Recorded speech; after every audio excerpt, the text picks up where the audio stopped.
Welcome to Coffee Break with K.A. and Dana. We're brought to you by the Lesbian Talk Show.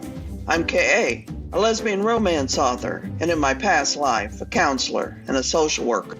And I'm Dana, an avid reader, coffee connoisseur, recovering alcoholic, and a graduate of the School of Hard Knocks. Grab a cup of coffee, pull up a chair, and join us for a meaningful conversation from a lesbian perspective.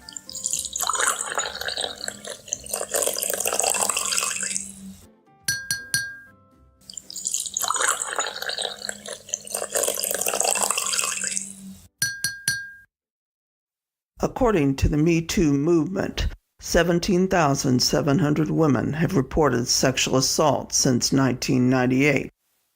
Founded in 2006 to help survivors of sexual violence, the movement began with grassroots work, expanding to reach a global community. In 2015, a survey by the National Center for Transgender Equality found that people who identify as Lgbtq are at greater risk of sexual violence. 44% of lesbians and 61% of bisexual women experience rape, physical violence, and/or stalking by an intimate partner, compared with 35% of heterosexual women.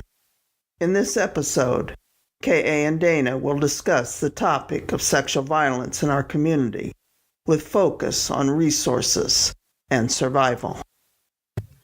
Okay, so I know without asking that you've heard of the Me Too movement. Oh, absolutely. Who hasn't? Yeah, right. You pretty much have to be stuck on an island with no communication to have not heard of them. So in doing research for this episode, it was pretty clear to me that that organization grew leaps and bounds as a result of their hashtag #MeToo going viral on Twitter. And I was thinking we wouldn't spotlight them exactly. I mean, they're not what this show is about. But I like that they exist, and yet I don't. Because the fact they exist means so many women. I mean, I'm not even sure. Do you know if they represent guys too, or is it just women? Me too. There's some guys too. Yeah. So, well, a heck of a lot of women in there, and whatever guys. I mean, that the fact they exist just is kind of sad for me.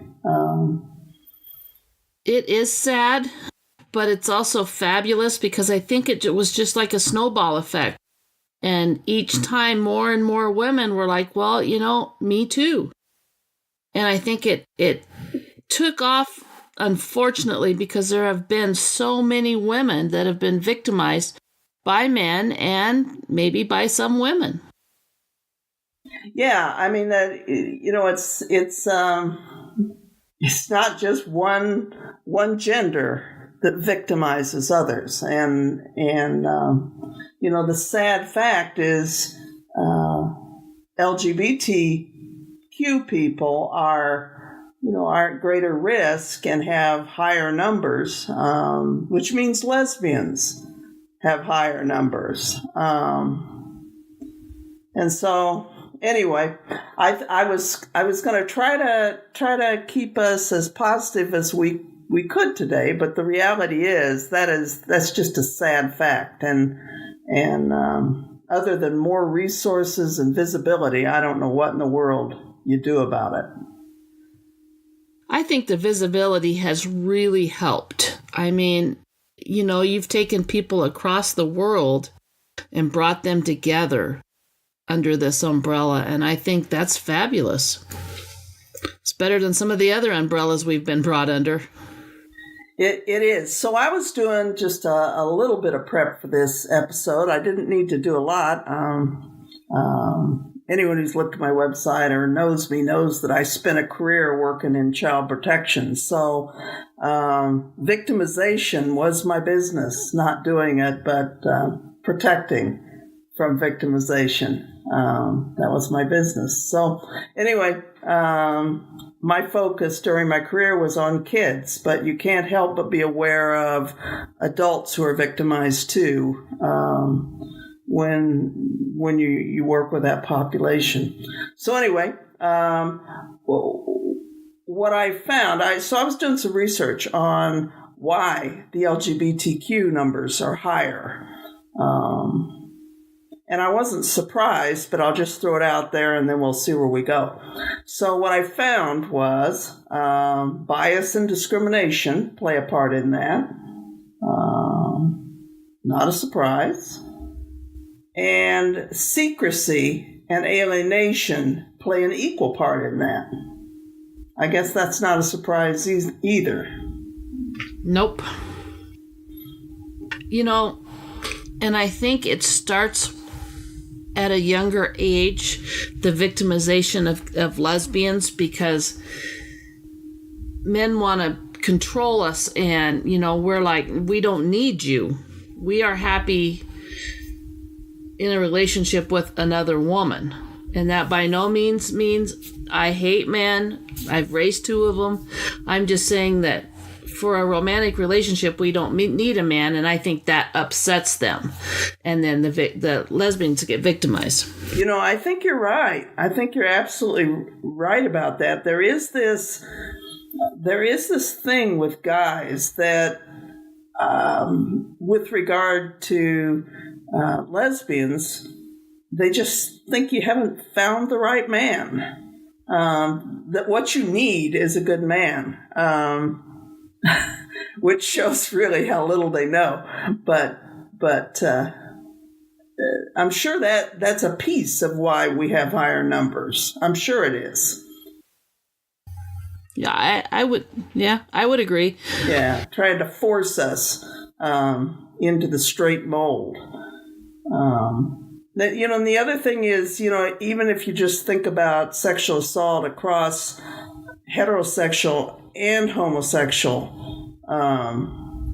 categories, offenders seek out people who don't have strong support systems. I mean, whether you're whoever you are, whether you're a teen or a child or a lesbian or a woman who's being abused in a domestic violence situation, whoever you are, if you don't have a strong support system, you have risk factors that others who have that strong system don't.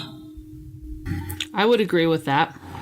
I think that people who have a support system have a greater, I don't want to say a greater self-esteem, but maybe a greater awareness of self, which does not help buy into the assaults.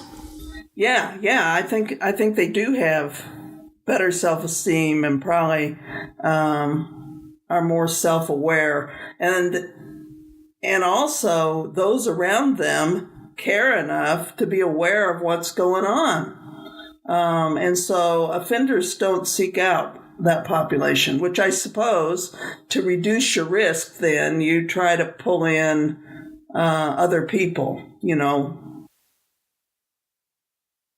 And we do that in our community. We find people who aren't blood relatives, but they become our family.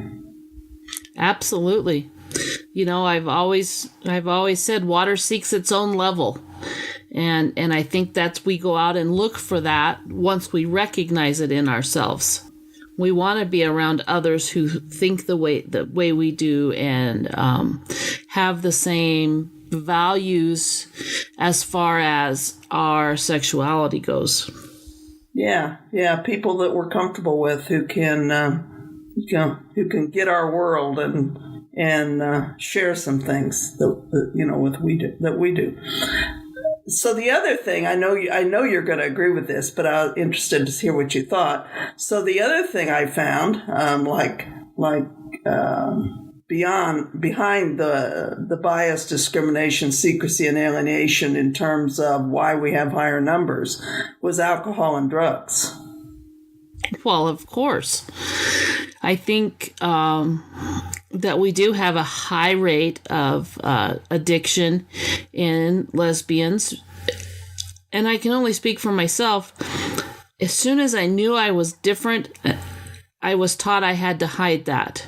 And the way I could hide it was with drugs and alcohol, which also left me open to be vulnerable with the wrong people. Because they understood that, if I was so drunk that they could do whatever they wanted and I wouldn't fight them. So I think, for me, that the drugs and the alcohol did not help my abuse situation. Oh, I'm sure. And, I didn't research it, but I wouldn't be surprised if alcohol and drugs are pretty high for the straight folks as well who are victimized. And that kind of takes me to that young little boy that he was 9 and he committed suicide because he came out to his class. And people are saying, how could you know you were gay at age of 9? But the bigger question is all of those people that were bullying him, how did they know to bully at age 9? Where is that coming from? Well, absolutely. I mean, let's face it, at age 9, many of us know at age 9, you may or may not Absolutely. acknowledge it at age 9. Or understand it. My goodness, you may have known at age 9 and not acknowledged it and accepted yourself for who you were until age 25, but 30 or 32. Or 32, but let's face it, we know. We do. We know. Well, and I'm going to say that some people know by age 9, and there may be some that don't. I really believe that sexuality is fluid, and you may feel straight for the first part of your life until you meet that one person that absolutely flips your world. Yeah. That's different perspectives, because I think that you may not be aware of it till that point because no one has flipped your world. But the fact no one has flipped your world really in and of itself says something. Well, true. For me, I believe that sexuality is fluid. And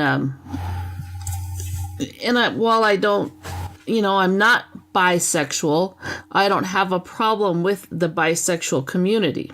I don't think they're confused. I don't think that they have anything wrong with them. They're just being their own person, and they're having some fluidity with their sexuality, and that is completely their choice. Yeah, when you use the word fluidity in that sense, I might use the word continuum, of course, because I like that word. But we all fall somewhere on the continuum in terms of sexuality, and for some are at the extremes, and others are more towards the middle, But, I was, in terms of statistics, bisexuals are even victimized at a higher rate. And in trying to see why that was, what I found was, at least what the thought is that because bisexuality is seen as a curiosity, that bisexual folks are seen as, more promiscuous, easier. And so for lesbians, guys think she's going to say yes because she says yes with everyone, and which is just bull. It just shows how little they understand. But I think that's a piece of it. But even if the lesbians or bisexuals are very sexually active, that is so their own choice and has nothing to do with anybody else. Well, yeah. How promiscuous you are is your own business. It's your own darn business, whether you're straight or lesbian or bisexual or a gay man. We all have our own beliefs about that, and absolutely, and you have to be true to yourself. Yep. Okay, so just throwing a couple more out. Homelessness, poverty, yeah, those weren't surprises. But if you're homeless or you're poor, you're at a higher risk. And this is the sad piece that I found that actually was one of the reasons that the surveys and those who research it believe that LGBTQ have higher numbers. Is that the sexual violence is like a dimension of hate. Oh, absolutely. And that is just so sad, but I'm afraid it's true. And it starts very early on, and I think that pattern gets set in their lives, and then they have a hard time getting out of that pattern. Yeah. I mean, that's just bad. Okay, so I'm done being depressed because sexually assaulting people, that's depressing. That's just depressing. That people do. It's hard to talk about, and I think that's one thing that the Me Too movement has brought about the change in, is people are talking about it. And that's how we start change, is by talking about things. Well, yes, and by talking about it, we shine the light on it. And the thing about the offenders is they don't care much about having a light shone on them. They don't like a light shining bright in their face when they're assaulting people. So talking about it is a piece of it. The other thing about talking about it is it lets those who've been victimized know that they're not alone. And that's healing in and of itself. I would agree with that. Knowing that there's others out there, it's hard, but it's also healing. Yeah, it is, and just like you said earlier, I mean, there's a certain comfort isn't the word I want, but it's the one I'm going to use. There's a certain comfort that you have with those who have something in common with you. And just like if, you're a lesbian couple, you are comfortable usually with another lesbian couple, maybe more comfortable than you would with a straight couple. Well, the same with those who've been victimized. I think there's a comfort in being with someone who really gets your world.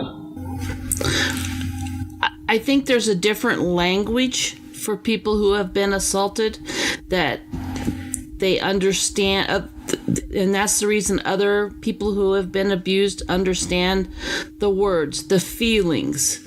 If you go to somebody who's never had any sexual assault or rape or anything, and you use those words, they don't understand them. I mean, they understand the definition, but they don't understand the feelings behind them. Yeah, they might say, I understand, but they don't even know what it means, really. Right. They're just being supportive. Right. And they have empathy, I believe, but they will never understand the language we use because of the feelings we've had. Because it's one of those that you had to have the experience in order to know how to feel it. Yeah. And this is a little off topic, but I'll bet that's true for alcoholics as well. Absolutely. I started drinking at the age of 9, and my granddaughter's 9. And it's so unfathomable for me to look at her and think that she could drink at that age.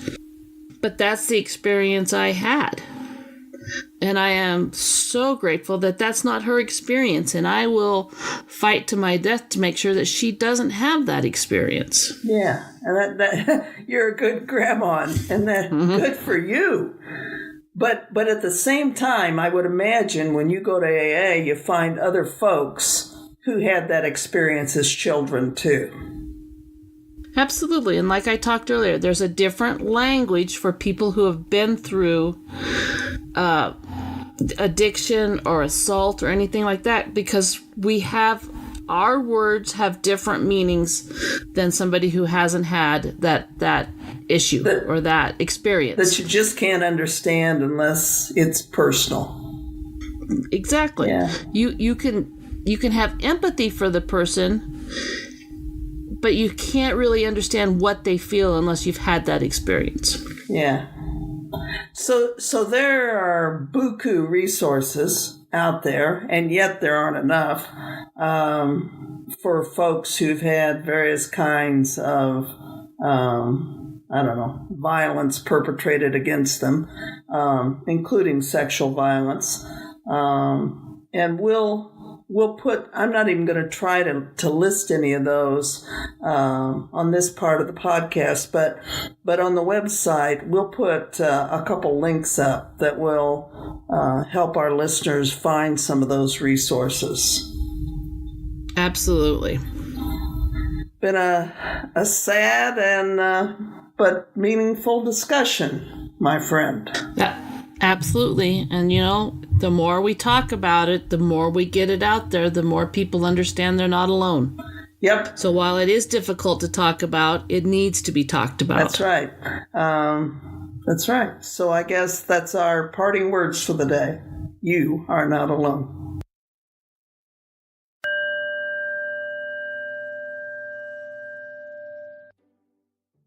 So we've come to the end of an episode, and it's time to do what we'll do at the end of each episode: recommend a book and a movie. So for this week's books and movies, this week we're going to recommend the movie The Accused, starring Jodie Foster. And I haven't seen this movie in a while, but I remember how powerful of a movie it was to watch. And for our books, we're going to do 2 of KA's books, because not very many authors write about sexual assault. But we're going to recommend Soulmates, and the main character in that book is named Zane, and she was sexually assaulted in high school. And then the other book is Coming to Terms, and this was the very first KA book I read, and the main character is a victim of incest, and I could relate to that, and it made me want to read more of KA's books. So enjoy the week. You've been listening to Coffee Break with KA and Dana, meaningful conversations from a lesbian perspective, brought to you by the Lesbian Talk Show. Be sure to like us on Facebook, follow us on Twitter, and visit our website, www.coffeebreakwithkanddana.com. Until next week, work hard, be kind to one another, and watch amazing things happen in your corner of the world.